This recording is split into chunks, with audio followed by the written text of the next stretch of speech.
ये आकाशवाणी रायपुर है। प्रादेशिक समाचार बुलेटिन के साथ मैं अभिलाषा शुक्ला।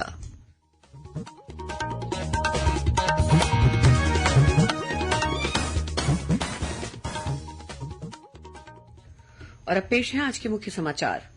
सुकमा, बीजापुर और दंतेवाड़ा जिले की सीमा पर सुरक्षा बलों के साथ हुई मुठभेड़ में 2 माओवादी मारे गए।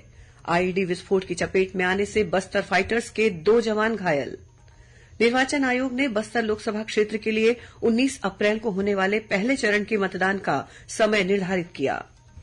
लोकसभा चुनाव के तहत छत्तीसगढ़ के लिए 10 सेवाओं को अनिवार्य सेवा के रूप में अधिसूचित किया गया। और मतदान के प्रति लोगों को जागरूक करने के लिए प्रदेश भर में आयोजित किए जा रहे हैं विविध जागरूकता कार्यक्रम।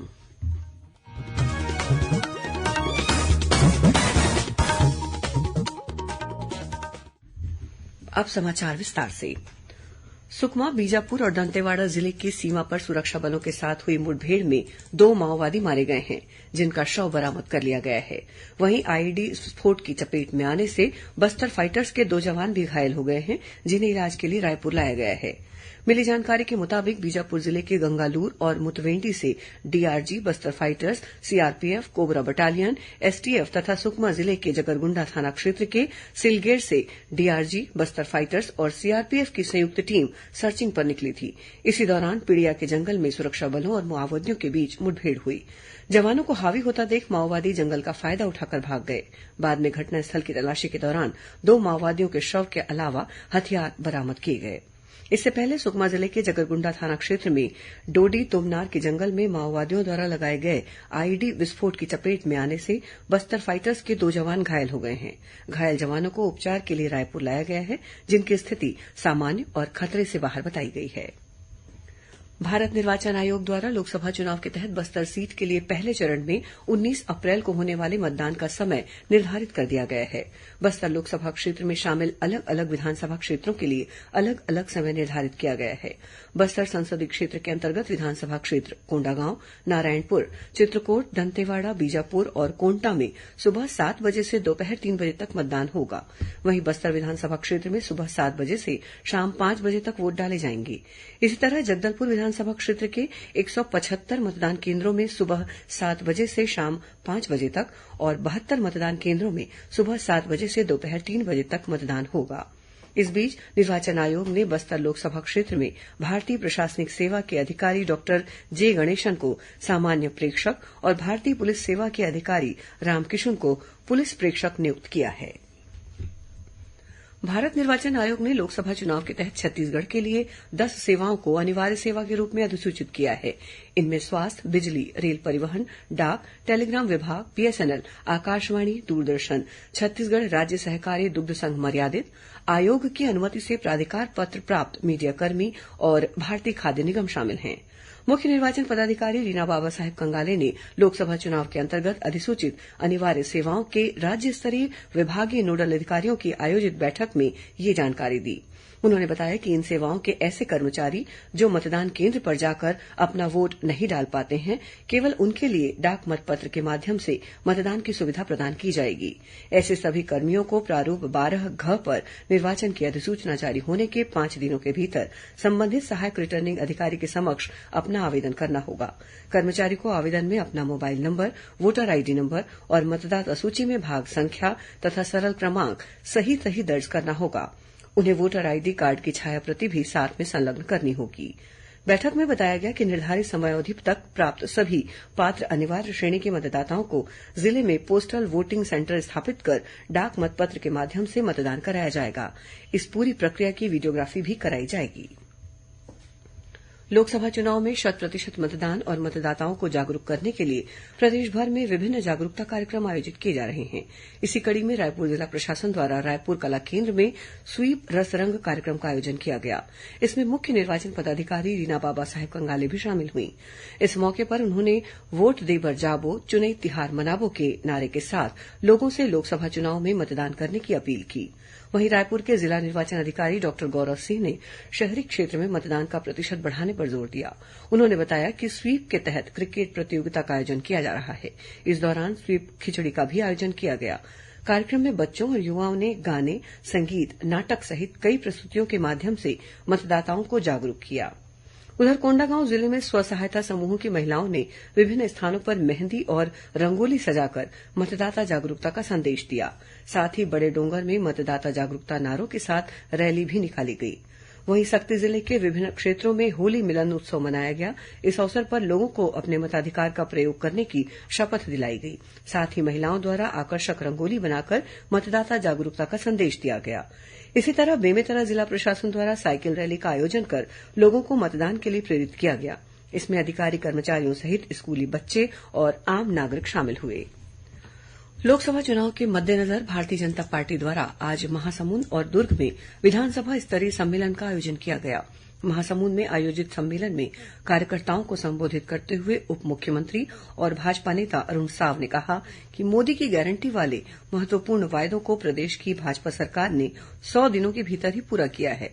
उन्होंने कहा कि भाजपा सरकार ने किसानों और महिलाओं के हित में कई महत्वपूर्ण निर्णय लिए हैं। कार्यक्रम में राजस्व मंत्री टंकराम वर्मा सहित पार्टी के अन्य पदाधिकारी और कार्यकर्ता शामिल हुए। वहीं दुर्ग में भी विधानसभा स्तरीय कार्यकर्ता सम्मेलन का आयोजन किया गया। इस दौरान मीडिया से चर्चा करते हुए प्रदेश के वित्त मंत्री और भाजपा नेता ओपी चौधरी ने कहा कि हमारी सरकार द्वारा किसानों से 3100 रूपये प्रति क्विंटल की दर से धान की खरीदी की गई है। धान के अंतर की राशि का एकमुश्त भुगतान किसानों के बैंक खातों में किया जा चुका है।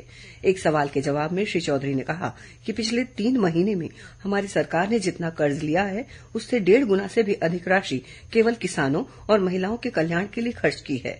उन्होंने कहा कि हमारी सरकार छत्तीसगढ़ की वित्तीय व्यवस्था को बेहतर करके दिखाएगी।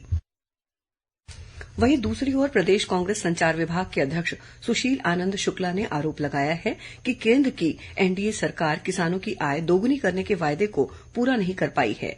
एनडीए सरकार की नीति ने किसान परेशान हैं। उन्होंने कहा कि केंद्र में कांग्रेस की सरकार बनने पर किसानों को उनकी उपज की पूरी कीमत देने का इंतजाम किया जाएगा। वहीं कांग्रेस के वरिष्ठ प्रवक्ता धनंजय सिंह ठाकुर ने भी आरोप लगाया है कि केंद्र की एनडीए सरकार 10 वर्षों में जनता को महंगाई से राहत नहीं दिला पाई है। महंगाई का असर त्योहारों पर भी दिखाई दे रहा है। खाद्य पदार्थों की कीमतें भी यूपीए सरकार की तुलना में दोगुनी हो गई हैं। इसके लिए मुनाफाखोरी की नीतियां जिम्मेदार हैं। कल 24 मार्च को होलिका दहन होगा और 25 मार्च को रंगोत्सव मनाया जाएगा। होली त्योहार को लेकर लोगों में उत्साह देखा जा रहा है। बाजारों में पिचकारी, रंग गुलाल, पूजन सामग्री और मिठाइयों की दुकानें सज गई हैं। वहीं होलिका दहन को लेकर भी गली मोहल्लों और चौक चौराहों में तैयारियां की जा रही हैं। इससे पहले राजधानी रायपुर सहित प्रदेश भर में विभिन्न स्थानों पर होली मिलन कार्यक्रम का आयोजन भी किया जा रहा है। इसी कड़ी में आज रायपुर प्रेस क्लब में होली मिलन कार्यक्रम आयोजित किया गया। इस दौरान पत्रकारों ने रंग गुलाल खेलकर और फाग गीत गाकर एक दूसरे को होली की शुभकामनाएं दी। राज्यपाल विश्वभूषण हरिचंदन ने होली पर्व के अवसर पर प्रदेशवासियों को बधाई और शुभकामनाएं दी हैं। अपने संदेश में राज्यपाल ने कहा है कि रंगों का उत्सव होली एक सांस्कृतिक और पारंपरिक त्योहार है। कल विश्व टीबी दिवस है। इस उपलक्ष्य में आज राजधानी रायपुर के घड़ी चौक स्थित मुख्य चिकित्सा और स्वास्थ्य अधिकारी कार्यालय में विश्व टीबी दिवस कार्यशाला और मतदाता जागरूकता कार्यक्रम का आयोजन किया गया। इस अवसर पर डॉक्टर मिथिलेश चौधरी ने बताया कि टीबी रोग को लेकर लोगों के बीच जागरूकता फैलाने के लिए हर वर्ष 24 मार्च को विश्व टीबी दिवस मनाया जाता है। इस वर्ष विश्व टीबी दिवस की थीम है, हां हम टीबी खत्म कर सकते हैं। कार्यक्रम में 100 से अधिक स्वास्थ्य कार्यकर्ता और अधिकारी कर्मचारी शामिल हुए। इस दौरान शपथ और हस्ताक्षर अभियान का भी आयोजन किया गया। श्रोताओं, कल रविवार को हल्बी और गोंडी बोली में समाचार बुलेटिन प्रसारित किए जाएंगे। ये दोनों बुलेटिन आकाशवाणी केंद्र जगदलपुर से प्रसारित किए जाएंगे। इन्हें बस्तर संभाग में भी सुना जा सकेगा। हल्बी में समाचार बुलेटिन सुबह 7:30 बजे से और गोंडी में समाचार बुलेटिन शाम 6:30 बजे से प्रसारित किया जाएगा।